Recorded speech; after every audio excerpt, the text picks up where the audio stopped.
অসমত চূড়ান্ত প্ৰতিকূল পৰিস্থিতিৰ সময়ত ৰাষ্ট্ৰীয় স্বয়ংসেৱক সংঘ অসমৰ প্ৰান্ত সংঘ চালক হৈ সমাজক নতুন গতি দিয়া বিৰিঞ্চিধৰ বুঢ়াগোহাঁইৰ ৮ মাৰ্চ বুধবাৰে নিশা ১১ বজাত মহাপ্ৰয়াণ ঘটে।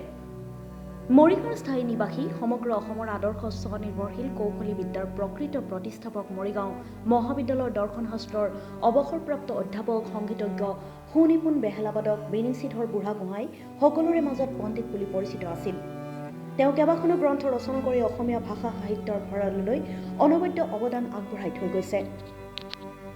তেওঁৰ দ্বাৰা ৰচিত আৰু সম্পাদিত গ্ৰন্থসমূহৰ ভিতৰত বিশেষকৈ একশৰণ ভক্তিবাদ আৰু হিন্দুৰ জীৱন দৰ্শন, বেদকল্পতৰু, ধৰ্ম দৰ্শন আৰু বিশ্ব শান্তি, সামগীত, ইতিহাস আৰু সাংস্কৃতিক এনাজৰী, মৰিগাঁও জিলাৰ বুৰঞ্জী, অষ্টজ্যোতি, অধ্যয়ন আৰু উপলব্ধি আদি অন্যতম।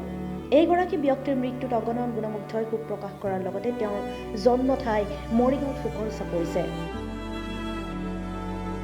ইপিনে মুখ্যমন্ত্ৰীকে ধৰি কোনো নেতা মন্ত্ৰীয়ে এইগৰাকী ব্যক্তিৰ মৃত্যুত প্ৰতিক্ৰিয়া প্ৰকাশ নকৰা বিষয়টোৱে সামাজিক মাধ্যমত চৰ্চা লাভ কৰা পৰিলক্ষিত হৈছে।